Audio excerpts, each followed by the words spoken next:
Bonjour, bonjour et bienvenue pour ce webinaire, bienvenue pour cette matinée d'échange sur la lutte contre la pollution plastique, le jour de l'ouverture de l'Assemblée des Nations Unies pour l'environnement à Nairobi, ce 28 février 2022. Cette matinée d'échange se déroulera autour de parlementaires, d'entreprises, d'ONG, de scientifiques. Et nous remercions pour cela notre partenaire Citeo, nous avoir accompagnés dans l'organisation de cette double table ronde. La matinée se déroulera en deux temps. Une première table ronde de 10h à 11h sur l'échelon local et national, et une seconde table ronde après une courte pause sur l'échelon européen et international de lutte contre la pollution plastique. Mais sans plus attendre, je laisse la parole à la secrétaire d'État chargée de la biodiversité, Bérangère Abba, qui nous a enregistré une vidéo avant de partir pour Nairobi, où elle est ce matin pour l'ouverture de l'Assemblée des Nations Unies. Bonjour à tous, je suis très heureuse d'ouvrir ce webinaire organisé par l'Institut des Transitions qui est totalement en phase avec la politique gouvernementale et l'actualité internationale. Lors du One Ocean Summit de Brest, le président de la République a annoncé des engagements ambitieux en matière de lutte contre la pollution plastique dans les mers, comme la résorption en 10 ans des 55 décharges littorales françaises présentant à court terme le plus fort risque de déversement de déchets en mer. Et dès 2022, 3 premiers chantiers de traitement vont démarrer. Je me suis rendue sur 2 d'entre elles la semaine dernière à Dolmar et à Foura pour échanger avec les porteurs de ces projets et les élus et leur préciser la mise en œuvre des modalités de ce plan national. Aujourd'hui, je me trouve à Nairobi, où la France, vous le savez, joue un rôle clé en tant que présidente du Conseil de l'Union européenne dans les négociations internationales sur la lutte contre les pollutions en mer. Je suis donc présente aujourd'hui au Kenya pour l'ANUE, l'Assemblée des Nations Unies pour l'environnement, en tant que vice-présidente pour la France et également pour coordonner la parole européenne sur ces questions. Cette semaine, nous aurons à faire face à des enjeux politiques majeurs, l'approche Une seule santé, One Health, la relance verte et inclusive, l'établissement d'un nouveau cadre stratégique mondial pour la biodiversité en vue de la COP15, la pollution plastique évidemment, et puis la gestion durable des produits chimiques et des déchets, les ressources en eau, les solutions fondées sur la nature ou encore les crimes environnementaux. Cette liste est longue et malheureusement non exhaustive. Sur ces pollutions plastiques, sujet qui nous amène aujourd'hui à débattre, nous avons cette ambition d'arriver à un projet de résolution qui soit le plus complet possible en vue de l'adoption d'un accord international juridiquement contraignant. La lutte contre la pollution plastique en mer, c'est une priorité environnementale, c'est un enjeu sanitaire de premier plan et c'est un impératif moral pour respecter la faune marine. Nous avions déjà signé lors d'une conférence ministérielle tenue en septembre 2021 une déclaration avec 75 États portant sur un accord juridiquement contraignant. La France et les États-Unis ont également délivré une déclaration conjointe en marge du One Ocean Summit appelant au lancement de ces négociations. Nous sommes également pleinement engagés au niveau national. Nous avons inscrit dans la loi l'objectif de sortir des emballages plastiques à usage unique d'ici à 2040. Et cela peut paraître lointain, mais il s'agit d'une des trajectoires les plus ambitieuses d'Europe. Nous avons déjà commencé d'ailleurs à la mettre en œuvre. D'ici à 2030, 20% des produits vendus dans les supermarchés devront l'être en vrac. Nous nous sommes également fixé un objectif ambitieux de 100% de plastique recyclé à horizon 2025. Nous sommes donc pleinement mobilisés pour obtenir un résultat concret à l'international et au national, et vous pouvez compter sur toute notre force pour lutter sur notre territoire comme à l'international contre ce fléau de la pollution plastique. Je vous souhaite donc de fructueux échanges, j'y serai très attentive, et je vous dis à très bientôt pour la poursuite de nos travaux.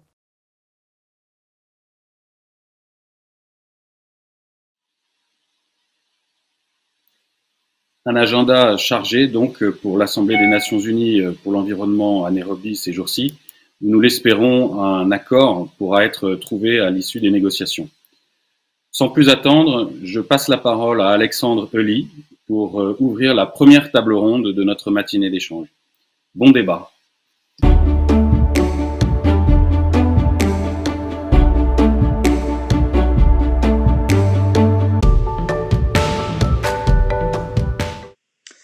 Bonjour à toutes et à tous et merci d'être présents sur ce live organisé par l'Institut des Transitions. Donc je suis Alexandre Euli, responsable des formations entrepreneuriat impact à l'école des mines de Paris PSL, et j'ai le plaisir d'animer cette première table ronde intitulée à l'échelle locale et nationale, quel plan d'action pour lutter contre la pollution plastique et responsabiliser les acteurs.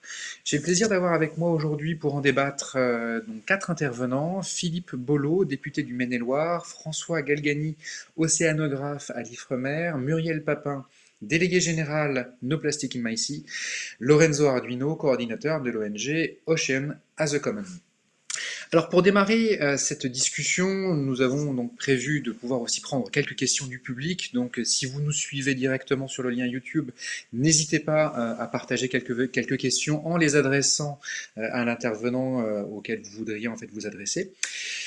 Donc soyez vigilants sur cet aspect-là. J'aimerais en fait commencer cette première intervention par une prise de parole de Philippe Bollot. Alors Philippe Bollot, vous êtes député de la 7e circonscription du Maine-et-Loire et membre de l'OPEX.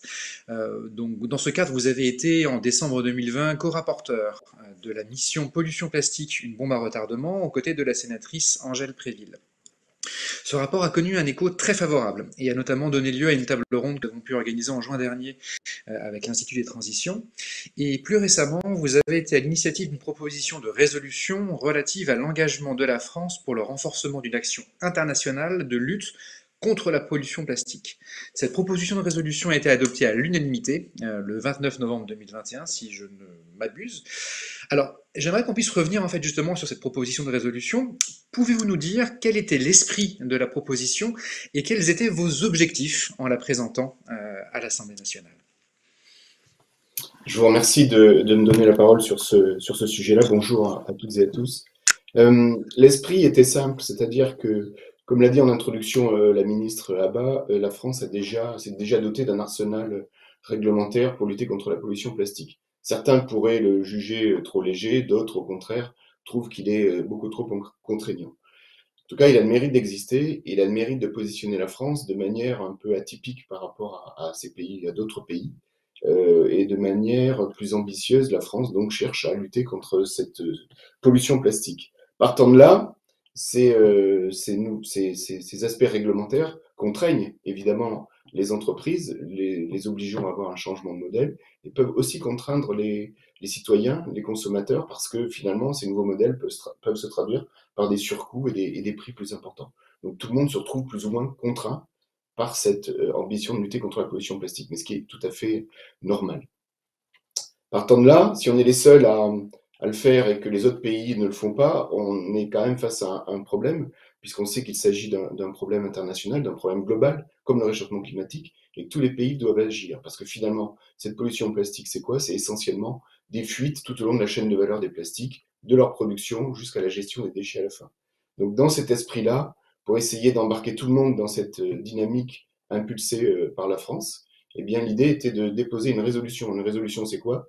C'est un texte qui est déposé sur le bureau de l'Assemblée nationale, qui est ensuite débattu en séance, et il avait pour objectif de demander à la France d'agir fortement au niveau international, au niveau des différentes échéances qui sont à venir et qui commencent d'ailleurs cette semaine à Nairobi, que la diplomatie environnementale française eh bien, parle aux autres pays, soutiennent les initiatives de pays, c'est le Rwanda et le Pérou qui sont à l'origine de ce projet de résolution internationale qui a été validé par l'Union européenne. Et si vous voulez qu'il y ait une sorte que la France soit ambassadrice de la lutte contre la pollution plastique au travers de ce qu'elle a déjà pris, des dispositions qu'elle a déjà prises pour elle. Et ainsi, en arrivant à cela, vous voyez, on réduit les distorsions de concurrence parce qu'on se retrouve avec des pays qui ont le même niveau de réglementation et finalement il n'y a plus de distorsion entre les entreprises, il y a des mêmes logiques de production, de gestion des produits plastiques et de mise en œuvre de l'économie circulaire. D'accord, donc on l'a vu en fait, il y a déjà une série de mesures au niveau national et au niveau local en France qui ont été votées. Je pense notamment à la directive plastique à usage unique ou à la loi AGEC.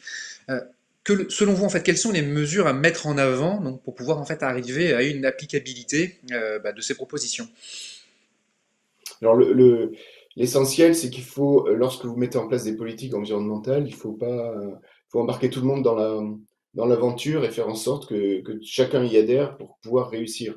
Donc ça veut dire que, notamment par rapport à la pollution plastique, je trouve qu'il est fondamental, par exemple, vous savez que dans la logique de l'économie circulaire, il y a l'éco-conception. Et une éco-conception qui peut être conçue en intégrant et en faisant participer l'ensemble des parties prenantes, c'est un gage de réussite. C'est-à-dire que si vous mettez autour de la table celui qui va produire le polymère, l'éco-organisme qui va être compétent sur la gestion de ce déchet-là, les organismes qui vont faire le traitement des déchets, les utilisateurs, les entreprises, eh bien on arrive à intégrer l'ensemble des problématiques et à faire un produit plastique qui peut éviter les fuites et qui peut finalement ne pas avoir les dommages environnementaux que certains ont aujourd'hui. Donc ça, c'est au niveau, si vous voulez, de la conception d'un produit. Mais sur une politique publique, c'est exactement la même chose. Et finalement, en faisant une éco-conception des politiques publiques, faisant intervenir l'ensemble des parties prenantes, on arrive à quelque chose qui est beaucoup plus applicable et dont la réussite est garantie par rapport à certaines autres démarches qui consisteraient à prendre des décisions sans vérifier leur applicabilité au niveau des différents acteurs concernés par leur mise en œuvre. D'accord. Donc la proposition de résolution précise une demande en fait à la France d'intervenir à l'échelon européen. Donc c'est une proposition. Donc sur notamment, moi j'ai retenu trois mesures qui étaient les plus importantes. La première était d'accélérer l'interdiction des microplastiques. La deuxième, la structuration d'une communauté scientifique internationale sur le sujet de la pollution plastique. Et la troisième, c'est d'arriver en fait à soutenir un traité international. À ce stade, vous appelez en fait à la mise en œuvre d'un traité international. Est-ce que c'est-à-dire qu'aujourd'hui, selon vous, la France seule ne peut y arriver? Alors, il faut savoir que ce traité international, il a émergé à l'initiative de deux pays qui sont le Pérou et le Rwanda. On imagine très bien que la voix du Pérou et du Rwanda, malheureusement, n'est pas celle des grandes puissances au niveau des grandes instances internationales. Donc, le fait que la France puisse s'en emparer, relayer, soutenu par l'Union européenne, eh bien, évidemment, ça veut dire que la place de ce sujet-là dans les débats va gagner en volume et ça va devenir finalement, et on le voit bien dans la presse aujourd'hui, ça devient un élément clé de ce qui débute aujourd'hui à Nairobi, la cinquième Assemblée, l'Assemblée nationale des Nations Unies pour l'environnement, ANUE5, je ne vais pas utiliser l'acronyme, mais c'est quand même plus simple. Voilà, donc ça devient le cœur un des sujets prioritaires de cette cinquième session présidée par la France, c'est donc le sujet de la pollution plastique. Donc vous voyez bien que la diplomatie française a un rôle à jouer pour pouvoir porter le sujet, le mettre au premier plan et arriver à sa concrétisation. D'accord. Donc ça, en fait, ce sera aussi l'objet de la discussion que l'on va avoir lors de notre deuxième table ronde. Donc, comment est-ce que l'on porte en fait des solutions au niveau international?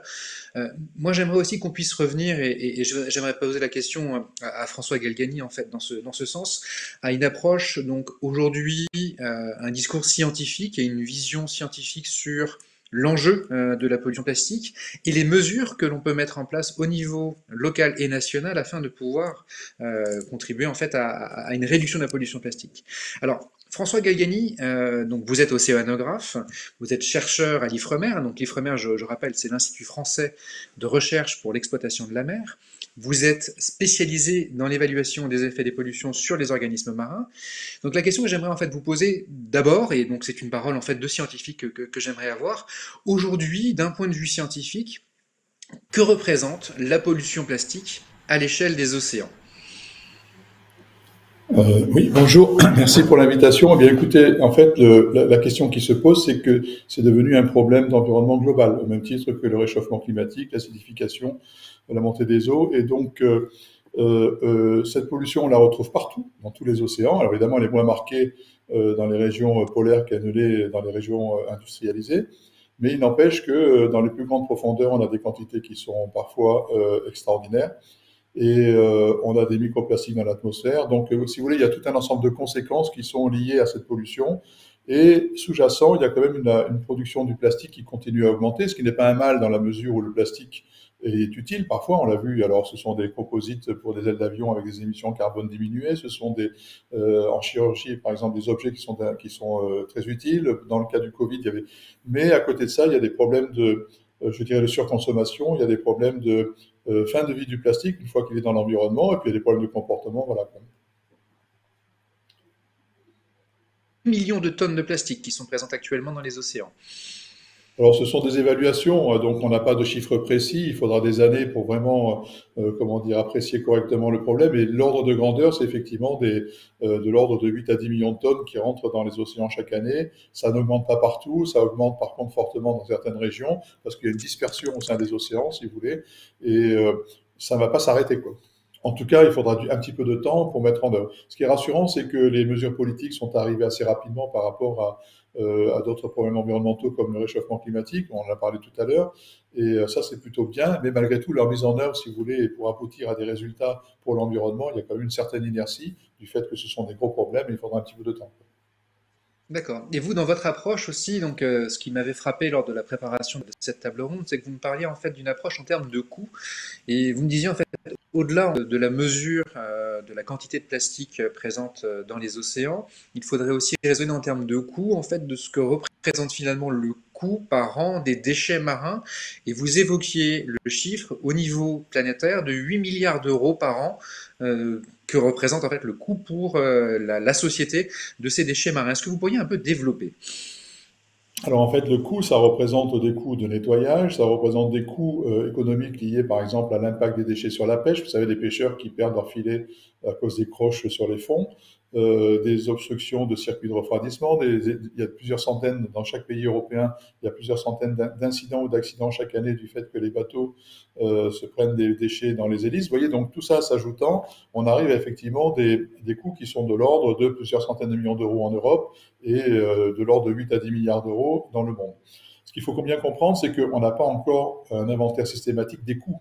Par exemple, ce qu'on appelle les services aux écosystèmes, un environnement naturel, ça sert, si vous voulez, ça produit des poissons, il y a une valeur, si vous voulez, patrimoniale, il y a enfin, tout un ensemble de données qui sont importantes et qui donnent l'essence même de ce qu'ils représentent, enfin, qui donnent de la valeur à ce qu'ils représentent plutôt. Et donc l'évaluation des coûts des services aux écosystèmes, c'est pas intégré dedans. C'est-à-dire que vraisemblablement le coût des déchets marins et de la pollution plastique peut être au-delà des 8 milliards d'euros. Et ce qui est important de comprendre, c'est que en fait, il y a l'aspect environnemental, c'est vrai, il y a l'aspect économique, c'est vrai, et puis il y a l'enjeu politique, si vous voulez, qui est on peut investir des milliards d'euros sur la limitation de la pollution plastique dès lors que, comment dire, le coût baissera au-delà de ce que ça coûte. Et là, il y a un enjeu, si vous voulez, politique, qui fait qu'on a intérêt, c'est important de dire, on a intérêt à limiter la pollution plastique. D'accord. Et d'un point de vue donc scientifique aujourd'hui, on regarde aussi du côté du champ de l'innovation, de la recherche. À ce stade, en fait, quelles sont les avancées scientifiques qui permettent d'entrevoir des solutions, donc soit en termes de recyclage, soit en termes de production de polymères, on va dire, avec des effets, on va dire, qui seraient moins néfastes sur l'environnement. Donc, qu'est-ce que l'on retrouve aujourd'hui en fait comme innovation, ou qu'est-ce que la recherche peut apporter justement en termes de solutions? Alors, il y a plusieurs aspects, si vous voulez, qui concernent le coût final des déchets marins. Il y a d'une part la fin de vie du plastique, c'est un aspect essentiel, c'est-à-dire qu'on ne sait pas gérer la fin de vie, on sait gérer les plastiques sur l'ensemble du cycle, si vous voulez. Mais par contre, la fin de vie, c'est quelque chose et donc c'est une des raisons pour laquelle on a des plastiques qui sont abandonnés. Et puis, dans le cycle de vie du plastique, si vous voulez, il y a des étapes qui sont finalement très très mal gérées. Par exemple, la surconsommation, c'est un problème, et donc on a des mesures, l'éco-design, ça a été abordé tout à l'heure, qui peuvent apporter des solutions, si vous voulez, pour limiter la surconsommation et pour limiter, si vous voulez, les problèmes de pollution. Mais sous-jacent, il y a également, comment dire, un point qui est essentiel, c'est que actuellement le recyclage, qui est une des voies d'avenir, forcément, parce que ce sont des ressources et que finalement il y a un consensus de tout un ensemble d'acteurs, y compris l'industrie. Ce recyclage est quand même limité. Pour certains produits, certains polymères, il est plutôt plus ou moins avancé, mais par contre dans l'ensemble il est assez limité. Et une des solutions qui commence à comment dire, être entrevue, c'est d'avoir des matériaux qui permettraient d'avoir des plastiques qui soient recyclés des milliers de fois.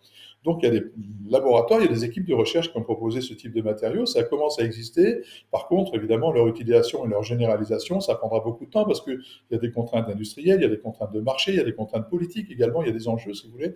Mais c'est un petit peu comme pour les carburants, les différentes sources de carburants qui peuvent remplacer, comment dire, le pétrole.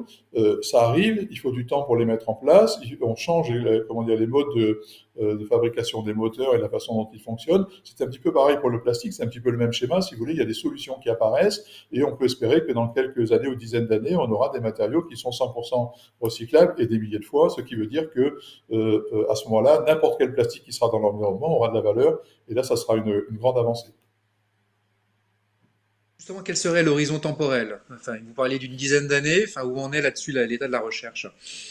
Alors, il y a dans les plus grandes revues scientifiques, on voit apparaître, comment dire, des solutions techniques qui existent. On peut actuellement recycler des milliers de fois certains types de plastique. Ça se fait en laboratoire. Donc, les enjeux sont plutôt comment dire, de passer à une plus grande échelle. Et là, ce sont des contraintes qui sont à la fois politiques, si vous voulez. Il y a des investissements qui ont été faits dans le recyclage, donc on peut favoriser le recyclage. Il peut y avoir un support à cette évolution.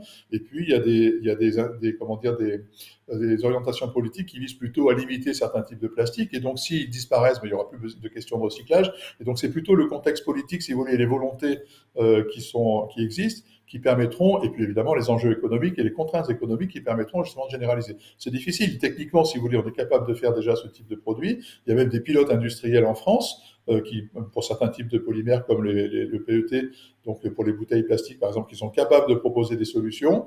Et vous voyez bien que on est en train de démarrer dans cette voie-là. Moi, je résumerai les choses en disant qu'on a donné 6 ou 7 prix Nobel à des inventeurs de polymères il y a quelques dizaines d'années. Si vous voulez, on peut imaginer que l'un des prochains polymères sera pour des plastiques qui sont des milliers de fois recyclables, par exemple. D'accord. Donc, enjeu politique, vous l'avez souligné. Deuxième enjeu aussi que l'on peut voir, c'est comment est-ce que l'on embarque les industriels dans ces dynamiques de recherche. Est-ce que vous, de votre point de vue, en fait, est-ce que vous recommandez que ces inventions soient reprises à l'échelle industrielle? Est-ce que vous recommandez aussi des politiques de financement qui seraient peut-être plus incitatives? Alors, moi, je pense que, si vous voulez, le nettoyage de la mer, ça ne peut se concevoir que très localement, parce qu'il y a un intérêt particulier. Par exemple, un filet de pêche, c'est un des engins ils sont faits pour tuer, donc ils vont tuer des animaux, et les ramasser, ça peut se justifier dans certaines zones de pêche, et en plus, des filets de pêche, on peut les recycler, on peut les réparer, on peut les réutiliser. Par contre, on ne va pas nettoyer les océans et ramasser ce qu'il y a à 6000 mètres de fond au milieu de l'océan Atlantique. Ça, c'est inconcevable, on ne va même pas chercher les nodules polymétalliques, pour des questions de coût. Et donc, des solutions de recyclage, comment dire, améliorées. L'intérêt, c'est qu'il y a un consensus. D'abord, c'est en amont, et donc ça permet de prévenir l'arrivée dans le milieu naturel et dans les océans. Il y a surtout un consensus, c'est-à-dire que c'est une ressource, c'est une création d'emplois. Il y a des investissements qui peuvent être rentables.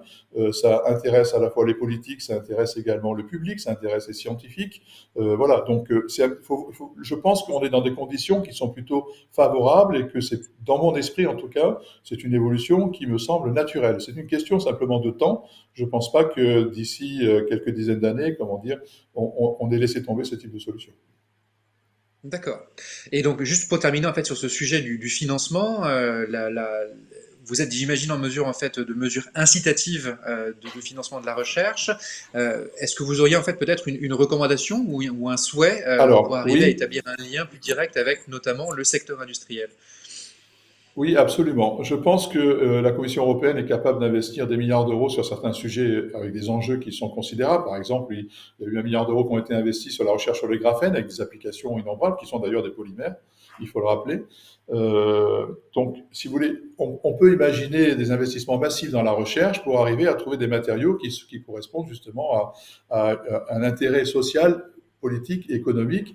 Moi, je pense que ça serait rentable. Je veux dire, au lieu d'investir dans des solutions de nettoyage, ou alors simplement localement, je comprends que localement, ça puisse être intéressant. Une municipalité, elle ne va pas ne pas nettoyer ses plages, sinon elle perd beaucoup d'argent. Mais par contre, à l'échelle globale, si vous voulez, à l'échelle politique, je pense qu'un investissement massif dans la recherche, alors ça peut être au niveau national, ça peut être sur des projets particuliers, le soutien à un pilote industriel dans une région, ou ça peut être au niveau européen et même plus globalement, je pense qu'à un moment ou à un autre, ça serait rentable.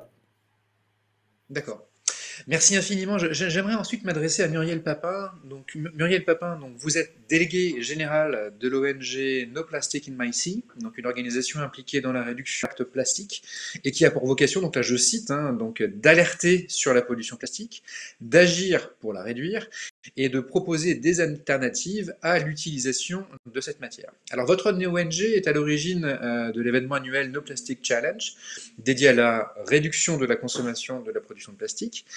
Dans votre perspective, à l'heure actuelle, quand on parle en fait d'urgence en matière de production plastique, quel est le degré d'urgence auquel nous devons faire face?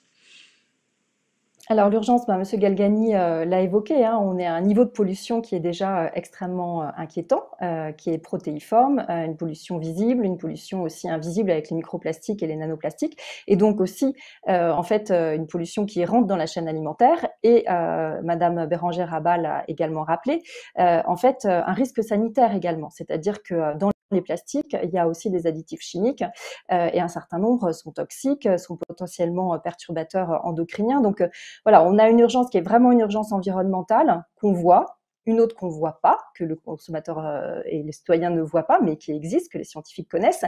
Et puis, il y a aussi une urgence sanitaire. Donc ça, c'est pour l'urgence. Et en fait, une des questions que nous, on pose, c'est la question finalement du volume de plastique qu'on utilise. Et ce qu'on sait, c'est qu'on a consommé plus, on a produit, pardon, et donc consommé plus de plastique depuis l'an 2000 que dans les 50 années précédentes et que finalement dans toute l'histoire de l'humanité. Et on voit déjà le résultat en termes de pollution et même de risques sanitaires. Voilà, donc juste pour le risque sanitaire, il y a une étude très récente que je vous invite à regarder sur l'exposition. C'est même pas la pollution, hein, c'est l'exposition au quotidien à des produits du quotidien qui sont en partie en plastique et qui contiennent potentiellement des perturbateurs endocriniens. Et l'étude a montré un impact sur le développement du langage. Donc voilà, le niveau d'alerte n'est pas qu'environnemental, en tout cas il est inquiétant. Et ce qu'on sait aussi, ce qui est très inquiétant, c'est les projections en termes de production. Ce qu'on sait, c'est que sur les tendances actuelles, parce que c'est en fait un relais de croissance pour l'industrie pétrolière, hein, le développement du plastique, ce qu'on sait, c'est qu'on pourrait avoir une augmentation de la production annuelle qui serait en fait une multiplication par 3. C'est-à-dire qu'aujourd'hui, on est à peu près à 400 millions de tonnes produites annuellement et on pourrait passer en 2050 à plus d'1 milliard. Donc évidemment, vu l'état des lieux, c'est pas du tout rassurant, c'est même très inquiétant. Et nous, on se réfère en fait à une étude très importante de Pew Charitable Trust qui a regardé ces projections et qui a regardé de quelle manière on pouvait agir pour éviter cette augmentation de la pollution plastique et également le risque sanitaire. Voilà, donc là, ce qui est intéressant, c'est que, en fait, et ça rejoint un peu ce travail sur le traité international, c'est qu'il faut vraiment avoir une approche systémique sur tout le cycle de vie des plastiques. Et il faut aussi, dans ce qu'ils recommandent, non pas opposer les solutions, c'est-à-dire que nous, on n'est par exemple pas du tout opposé au recyclage, on trouve ça très bien de le développer et d'optimiser évidemment le recyclage partout où il peut l'être. En revanche, ce que dit cette étude, c'est qu'on a intérêt à aller sur tous les champs en termes de solutions et surtout investiguer largement la réduction et le réemploi qui ont été peu investis jusqu'à maintenant et qui auraient finalement un impact supérieur sur la réduction de cette pollution plastique, puisqu'ils auraient un impact de l'ordre de 30% quand on est à 20% sur le recyclage ou à 20% sur la substitution matière. Voilà, donc on a tout un champ qui s'ouvre à nous et nous, on pense qu'il faut vraiment aller davantage dans des solutions qui sont de l'ordre de la prévention. D'accord, mais donc vous, en fait, vous évoquiez aussi le fait que qu'il faut s'attaquer en fait au cœur du problème. Donc on l'a vu en fait sur l'accélération de la production plastique. Justement, en fait, en termes de production, est-ce que vous êtes en faveur de limitation de production au niveau international? Complètement. Ah ouais, mais vraiment complètement, et c'est une des questions qui est posée par ce traité international, c'est-à-dire que je vous ai donné les chiffres en termes de projection. Moi, ça me paraît, enfin nous, ça nous paraît, et je pense que si vous interrogez toutes les associations environnementales ou même les associations qui s'intéressent à la santé environnementale, elles vous tiendront le même discours. Vu ce qu'on sait aujourd'hui, vu les études scientifiques, ça paraît inimaginable de continuer à être sur le même rythme d'augmentation de la production mondiale.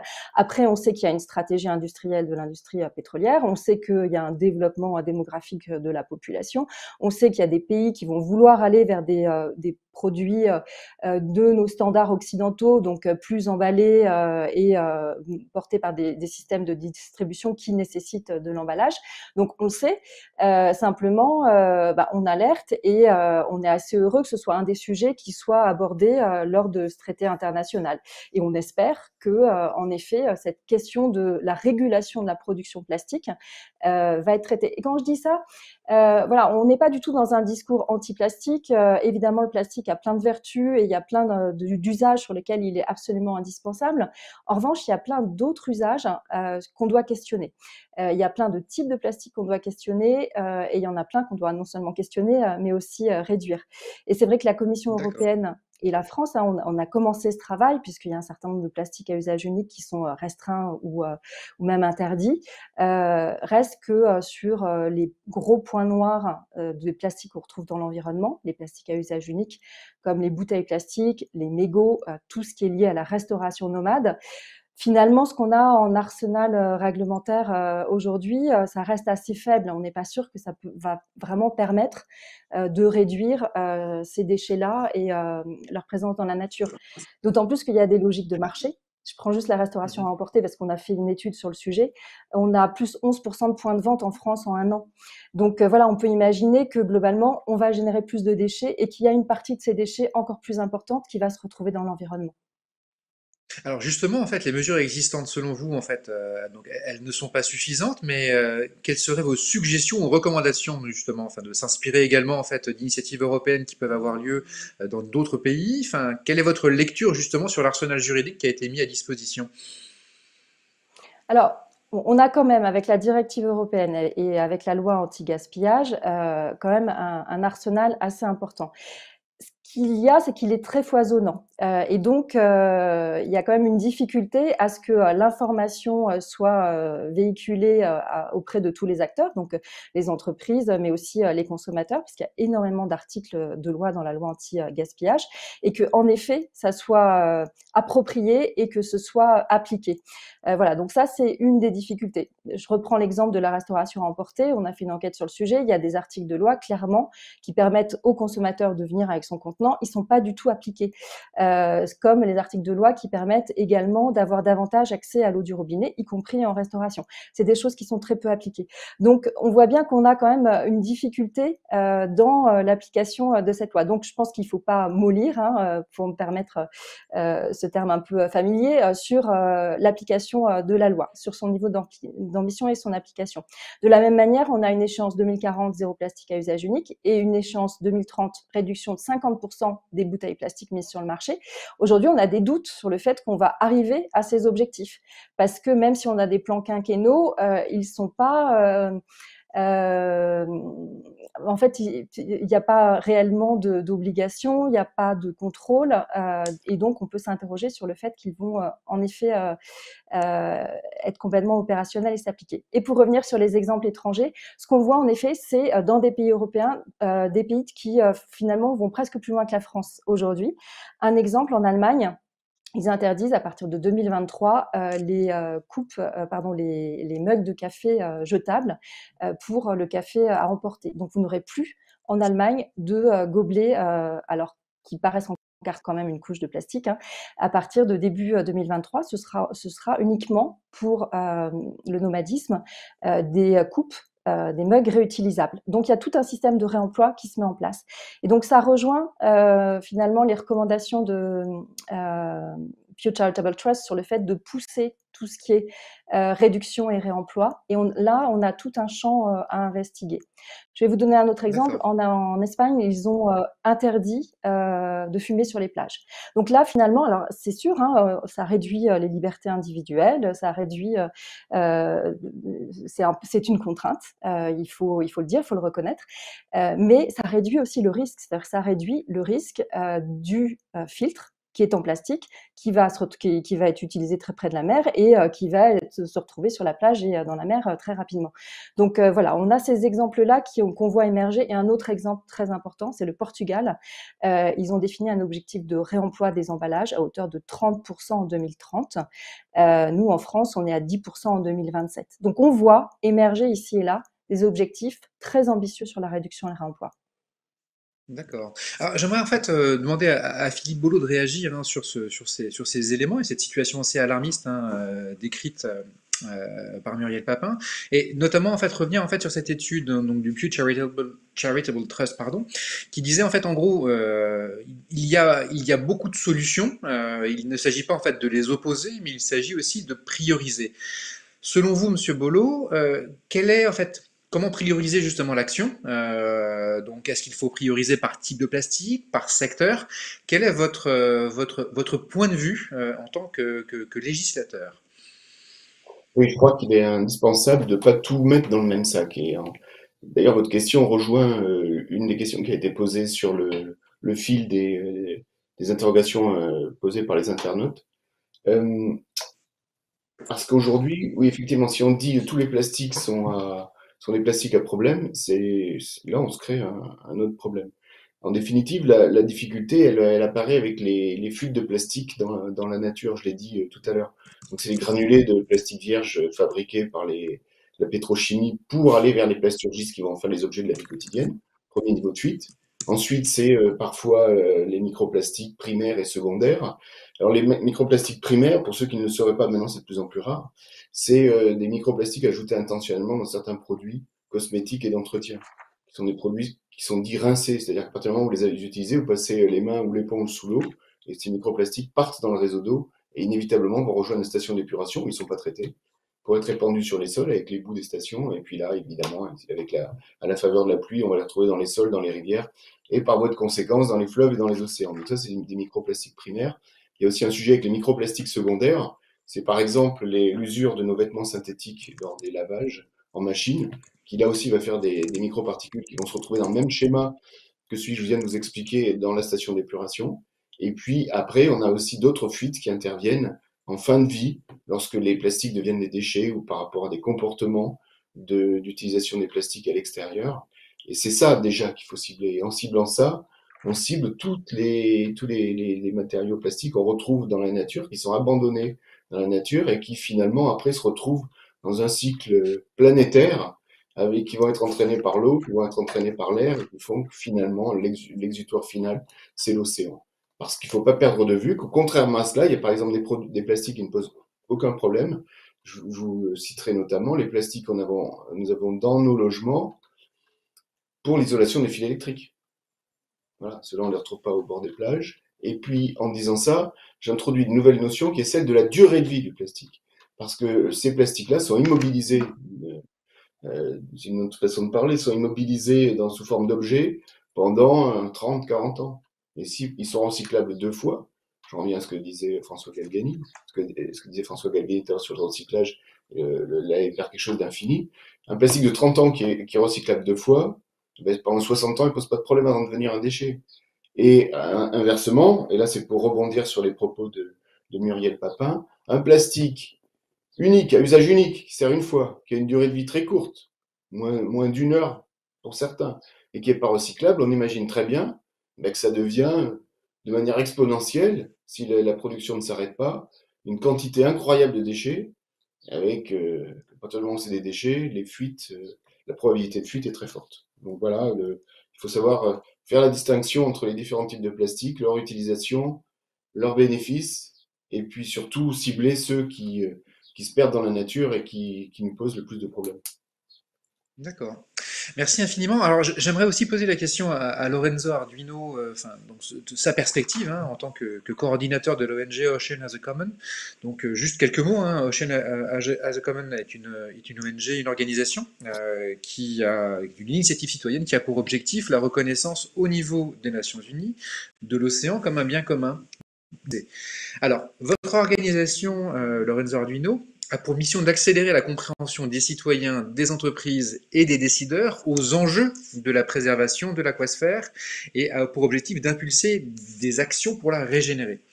Pour ce faire, votre organisation s'est distinguée par une approche particulière en matière d'approche inclusive, c'est ce dont on discutait, notamment avec votre programme Régénération. Donc là, on va plutôt parler en termes de méthodologie, de méthode, de comment est-ce que l'on arrive en fait à inclure des parties prenantes, des collectivités territoriales, des citoyens, des industriels, également aussi des politiques. Donc, selon vous, en fait, les méthodes de communication actuelles, les discours traditionnels sur les appels à l'action, qui sont traditionnellement utilisés par les acteurs de l'écologie, ne fonctionnent pas. Pour quelles raisons ? Déjà, merci à l'Institut des Transitions pour l'invitation. C'est vrai qu'aujourd'hui, on fait un constat, c'est que selon l'ADEME, 87% de la population se dit préoccupée par la protection de l'environnement, mais seulement 10% de la population considère cette question comme prioritaire. Alors priorité, on entend par là prendre un engagement de n'importe quelle manière pour l'environnement. À ça, on dénombre plusieurs facteurs. Donc un désengagement du secteur public au niveau local, un manque de dispositifs d'accompagnement des entreprises et des citoyens sur tous les sujets liés à l'écologie, des techniques de sensibilisation dépassées dans le monde de l'écologie et un manque de lien entre les univers différents, donc entreprises, citoyens, les décideurs et les citoyens. Et pour ces raisons, les individus ne s'impliquent pas collectivement pour l'environnement. Il n'y a pas vraiment de dynamique pérenne et locale. Beaucoup ne s'impliquent également pas individuellement. Alors nous, chez Oceanas Common, on porte une vision qui est de faire des humains des acteurs de la préservation de l'océan et de ce qu'on appelle l'aquasphère, ou alors un autre mot pour le cycle de l'eau et le lien étroit qui est entretenu avec le vivant, tout le vivant, dont on fait partie. Donc l'océan, c'est le réceptacle de cette aquasphère, on le voit que trop bien, c'est exposé, avec la crise du plastique. Donc chez Oceanas Common, on sensibilise les individus et les organisations et on lance des projets pour les impliquer. C'est à travers différents moyens. Donc, vous avez évoqué Régénération. Ça, c'est un collectif qu'on crée pour restaurer les écosystèmes. Il y a également Nager pour l'océan, qui sont des événements ludiques autour du sport qui réunissent des entreprises, des citoyens, mais aussi à travers l'intelligence collective et la sensibilisation à impact. Donc, on a fait le constat avec d'autres acteurs de l'écologie, particulièrement les associations engagées dans la préservation océanique, c'est qu'on a du mal à faire évoluer nos techniques de sensibilisation. On crée aujourd'hui du contenu pour une base existante qui répond à un message classique de préservation de l'environnement à travers l'incitation, à travers l'explication, à travers de la vulgarisation. Mais nous, ce qu'on ressent, c'est qu'on peine à toucher la majorité non avertie et à transformer les comportements euh, qui peuvent ensuite apporter un changement global. Je rejoins d'ailleurs Muriel Papin qui dit qu'il faut investir dans la prévention. Nous, on a l'impression que ça passe par investir dans de la sensibilisation à impact. Aujourd'hui, c'est ce qu'on essaye d'expérimenter. On essaye de s'inspirer de ce qui se fait dans le marketing, dans la sociologie, des sciences cognitives, de l'immersivité. Donc, comment est-ce qu'on peut toucher des sens pour faire changer quelqu'un? Euh, on a fait une première expérience encore humblement en testant différents contenus digitaux. On a eu des résultats vraiment surprenants sur l'impact des couleurs, sur les prises de décision, l'impact des formes. Et c'est également ce qu'on expérimente à travers notre projet Blueprint. Alors Blueprint, ce qu'on essaie de faire, c'est de créer une méthodologie clé en main pour embarquer les acteurs d'un bout de bassin versant dans la préservation de sa qualité de l'eau, de l'amont à l'aval et même sa régénération. On a récemment lancé, enfin l'an dernier, un pilote dans le Morbihan avec les 24 communes de la communauté de communes d'Orée-Quiberon Terre Atlantique, en explorant trois différents axes. Donc déjà, valoriser l'existant et faciliter les échanges. On a rencontré plus de 150 acteurs en quelques mois qui mènent des actions en silo. Ça peut être des individus qui ont qui respectent beaucoup mieux le cycle de l'eau, des associations, des experts, des ostréiculteurs, des agriculteurs. Donc, on essaie de répertorier ces actions et faciliter l'échange entre les différents porteurs de projets, quels qu'ils soient. Ensuite, on teste des contenus de sensibilisation à impact qui soient réellement efficaces et qui entraînent une transformation des comportements. Donc, Et vous on a avez les entamé un résultats concrets, processus de... justement?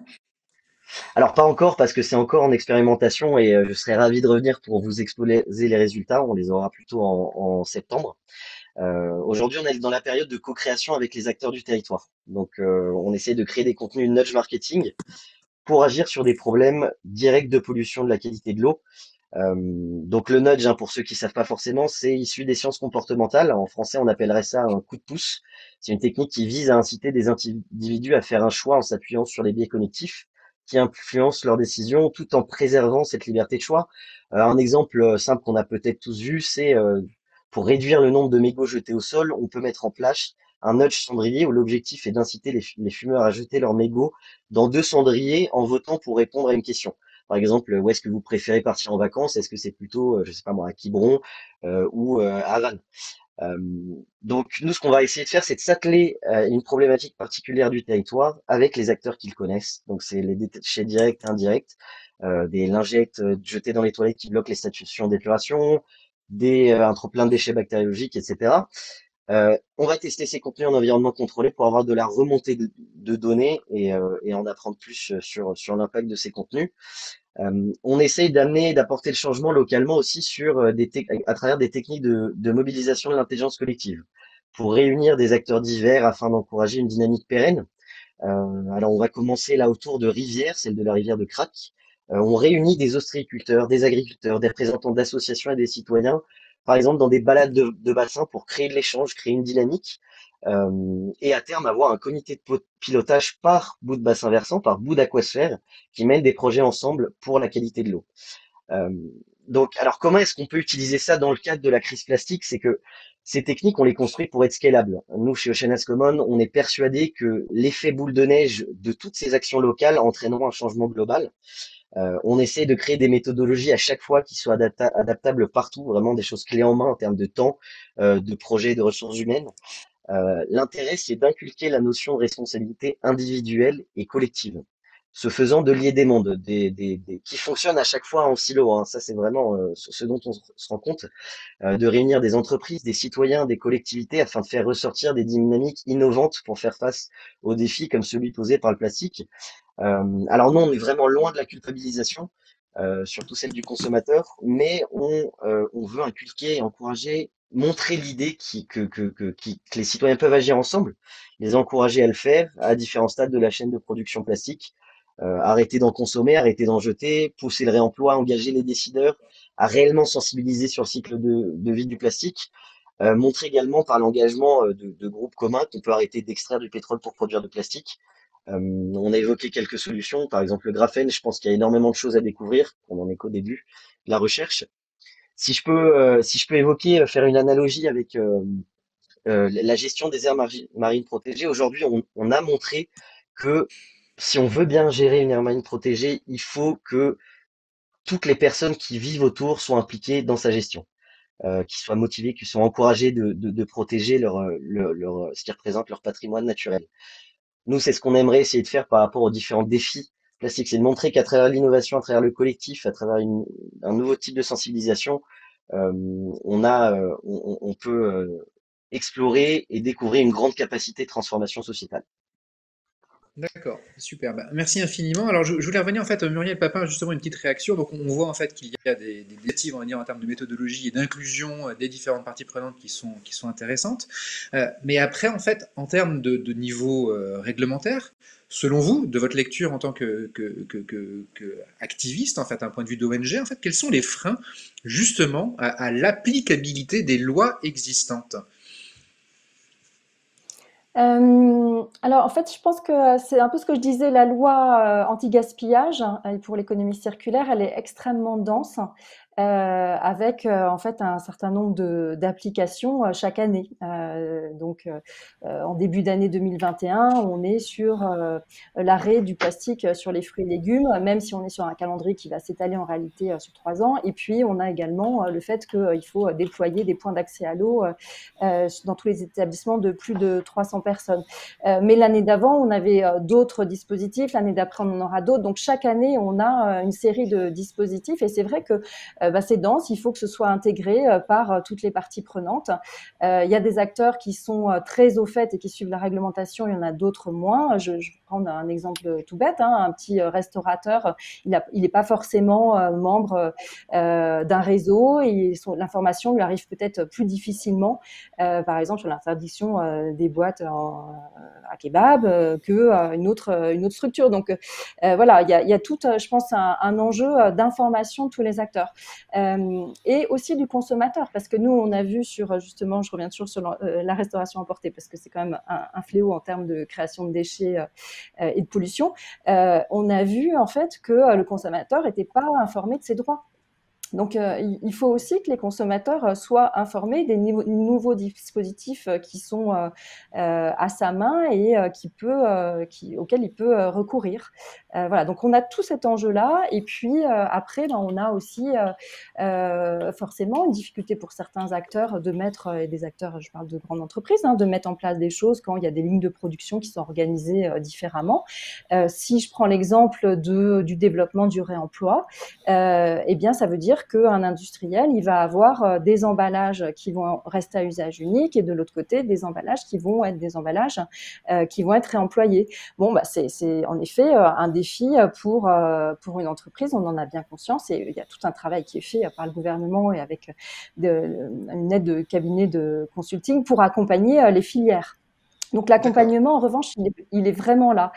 Et après, je dirais, c'est un point qu'on avait évoqué ensemble lors de la préparation, ce qu'il faut regarder aussi, c'est tout ce qui est en train d'émerger comme entreprises qui, elles, finalement, ont assez peu de contraintes parce qu'elles partent de zéro et veulent proposer des solutions qui permettent de réduire et de développer le réemploi. Et là, on a vraiment une foultitude d'acteurs et on a une vraie dynamique entrepreneuriale en France. Donc, il faut la valoriser, il faut s'appuyer sur elle, il faut aussi l'encourager. Et quelles sont aussi des mesures fiscales incitatives, voilà, notamment le réemploi est vraiment un enjeu extrêmement important. Et pour revenir sur un propos tout à l'heure sur le recyclage, c'est aussi créateur d'emplois non délocalisables. Donc voilà, c'est important aussi de miser sur ce champ-là pour que ce soit clair pour tout le monde. Le réemploi, c'est qu'au lieu d'être dans l'usage unique sur un emballage, j'ai un emballage que je vais réutiliser des dizaines, des centaines de fois, qui va faire des rotations, qui va être lavé et qui va être à nouveau re-rempli par le produit. Voilà, c'est ça le réemploi. Et vraiment, c'est un champ immense en termes de développement économique. Très bien. Donc on voit en fait, on a quelques réactions donc sur le chat en fait qui sont donc assez positives, notamment en fait sur les questions en fait de nudge qui on voit en fait sont une manière d'influencer des comportements. On voit également en fait des questions qui tournent autour justement du questionnement de pourquoi est-ce que finalement des lois existantes en fait ne sont pas suffisamment appliquées ou mises en œuvre. On l'a vu en fait, l'enjeu justement d'arriver à impliquer les différentes parties prenantes. Peut-être une autre question, là je vois en fait de Judité à destination de M. Bollard. En tant que élu local, vous en fait, quelles seraient en fait alors je reprends la question, quelles seraient les actions que nous pouvons prendre au niveau local et en tant que citoyens pour lutter à notre échelle contre la pollution plastique? Quels seraient vraiment des éléments concrets ou des recommandations que vous auriez vous à faire?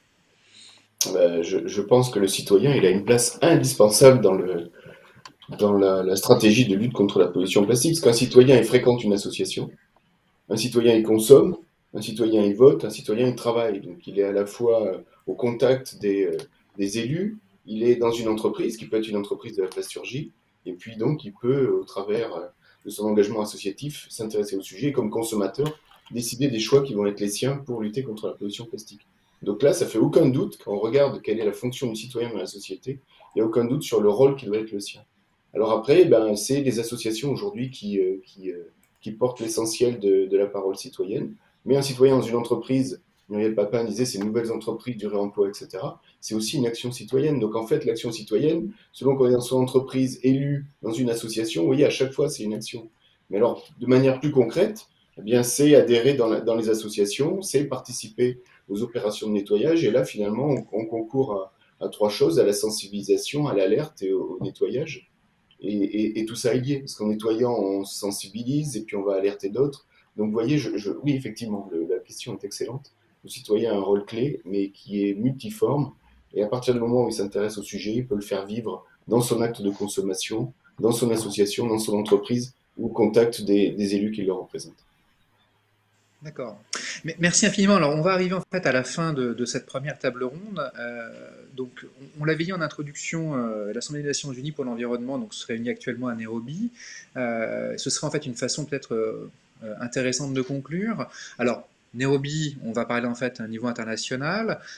Si vous deviez vous en fait avoir, donc vous en tant qu'intervenant, des recommandations ou des mots-clés en fait ou des messages à faire passer pour justement la prise en compte d'actions au niveau local et au niveau national, quelles sont vos recommandations ou vos dernières réflexions pour conclure cette table ronde?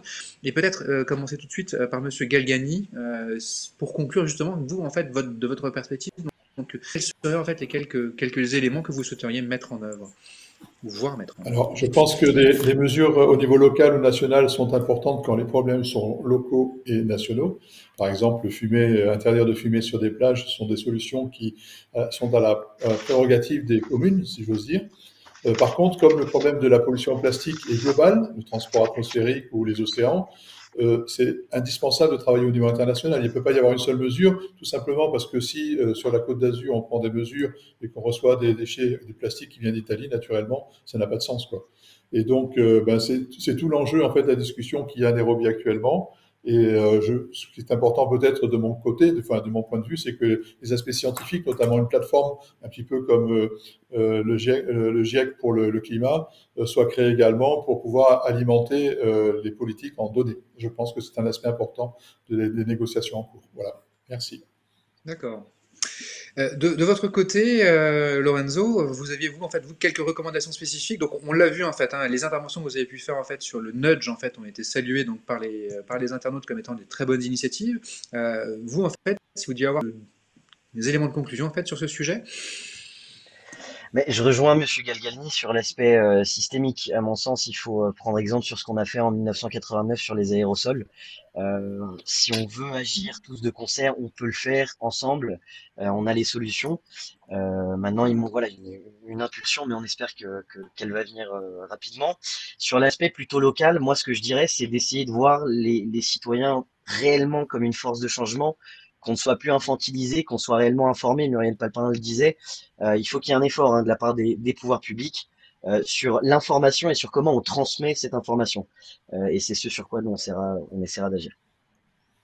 D'accord. Et donc vous justement, Muriel Papin, en fait, vos recommandations donc au niveau local justement ou national en fait en termes de prise de mesures ou d'actions en fait à mettre en œuvre, quelles seraient-elles? Je pense qu'en effet, il y a l'information, il y a le fait d'intégrer les parties prenantes, et c'est vrai que on le fait en France, mais ça peut être fait sur des territoires.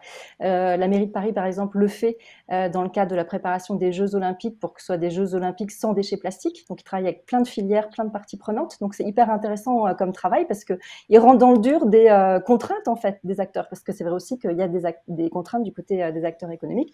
Donc, je pense qu'il y a information, travail avec les parties prenantes pour l'appropriation, et puis il y a aussi quand même du contrôle ensuite et des sanctions. Et quand je dis ça, c'est pas que pour les entreprises, c'est aussi pour les particuliers. C'est-à-dire que on a un arsenal qui permet de verbaliser quelqu'un qui jette son mégot, qui jette un déchet. Peut-être qu'on l'utilise pas assez. Voilà. Et de la même manière, il peut y avoir des contrôles et des sanctions vis-à-vis des entreprises en cas de non-application de la loi. Et puis après, dernier point, c'est encourager toutes les initiatives qui vont dans le sens de la réduction et du réemploi, et les entreprises qui proposent des solutions alternatives pour qu'elles passent à l'échelle. Super. Merci infiniment. Et donc Philippe Bolo, pour finir, en fait, on a vu en fait, il y a la loi et la mise en œuvre de la loi, le respect de la loi. On parlait notamment de concrétisation des lois en fait en termes réglementaires. Si vous deviez avoir vous deux idées en fait à faire passer au niveau local et national en fait sur la lutte contre les pollutions plastiques, quelles seraient-elles pour conclure cette première table ronde?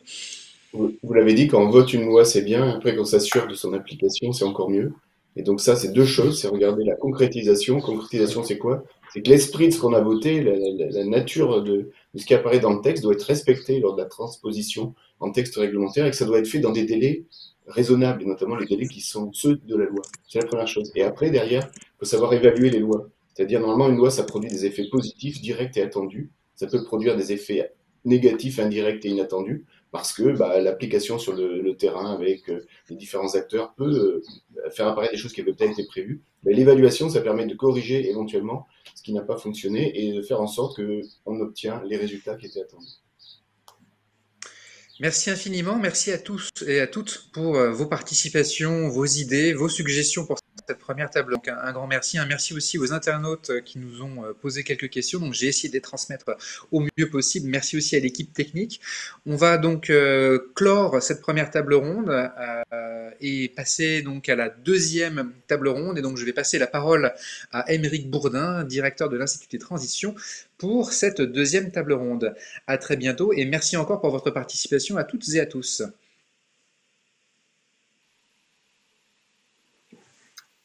Merci beaucoup Alexandre, merci à tous les intervenants de cette première table ronde passionnante. Beaucoup d'idées, beaucoup de propositions, un constat et des enjeux très éclairés. Je crois que techniquement nous allons observer une petite pause, le temps de modifier les écrans. Et on se retrouve d'ici une dizaine de minutes pour la table ronde 2 avec les intervenants et vous tous. Ne quittez pas trop longtemps. À tout de suite vers 11h10.